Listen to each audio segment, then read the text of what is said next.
one of a number of people who have been credited as being the king of rock and roll is Chuck Berry, because he was credited with combining country music with the rhythm and stylings of R&B in the 60s and turning it into what ended up being called rock and roll, and kind of coining the phrase rock and roll in some of his songs and incorporating the wild guitar solos and crazy dances on stage with his guitar, spreading his legs in a split called the duck walk, and all kinds of wild showmanship things he did on stage. He really developed the aesthetic and feeling of rock and roll, but also by really kind of being a bad boy. There are a lot of other people like Elvis or Buddy Holly or a lot of other people who are considered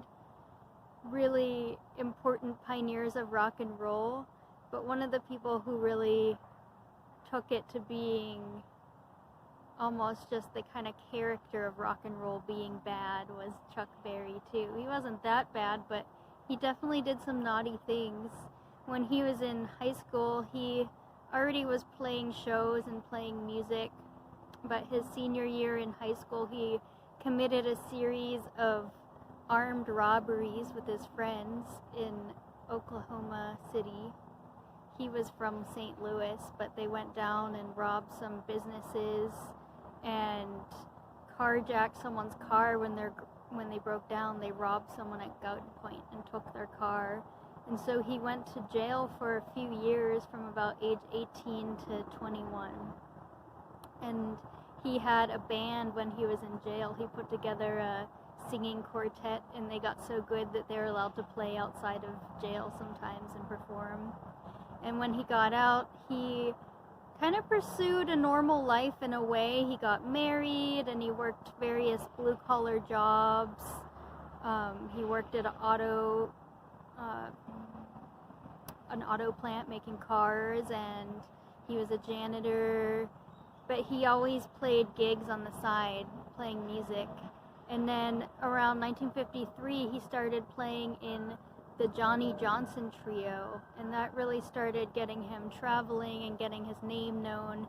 And in that band, he would bring country music to their predominantly black audience. And at first they kind of made fun of him and called him like the black hillbilly and would laugh at it, but he really won them over and got them requesting those country songs and kind of bringing those worlds together.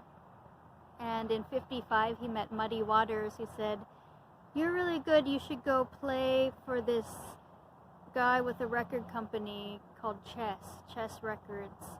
And so he went and did that and recorded with him, and his career really took off after that, and he was his own star, traveling around, and was really well known, and opened his own nightclub.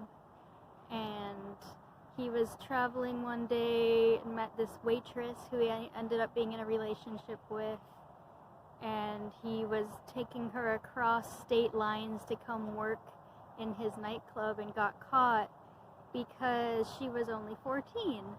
And so Chuck had to go back to jail again for a while. And during the trials, he wasn't in jail, but his music was losing a lot of its popularity because, you know, it was kind of a scandal. And he was sentenced to something like up to 5 years in prison, but he got it down to only about a year and a half that he was actually in prison. And his popularity kind of suffered in the US while he was in jail. But fortunately for him, right around that time was the British invasion, who people like the Beatles were obsessed with Chuck Berry and his music and covered his songs. And so when he got out of jail, he actually had this whole new world waiting for him because they all wanted to hear the guy who had written these songs. And so he did really well on all of that fame for a while, but he kind of got what some people would say lazy about touring. He would tour all the time, but instead of having a well-rehearsed band that he would take with him. He insisted on just going alone with just his guitar, keeping it simple, and hiring a band in every town he went to play in. And it didn't always work out because he couldn't always find very good musicians, and so often his band would just sound really unrehearsed and sloppy, and he didn't even really try to talk to them before or after the show, and would just expect them to hear his opening guitar solo and be able to back him up without any rehearsal or anything. So he kind of had a reputation for being sloppy for a few decades amongst the 60s, 70s, 80s. He had one more really big hit around 72 with this really silly song called My Ding-a-Ling. I want you to play with my ding-a-ling, and that was a big hit for him. He had gotten a lot of trouble for things like having video cameras in the women's bathroom at his nightclub and various other assaults he was implicated in. And he also got sued for tax fraud around 79. So he was always kind of getting in trouble, but he definitely made a name for himself when he brought these worlds together and created this amazing genre. And there's this thing called the Golden Record, which is on this spacecraft called the Voyager they sent out in the 70s into space. And it's still traveling through the solar system, and maybe we'll go to other galaxies or something. Just keeps continuing through space.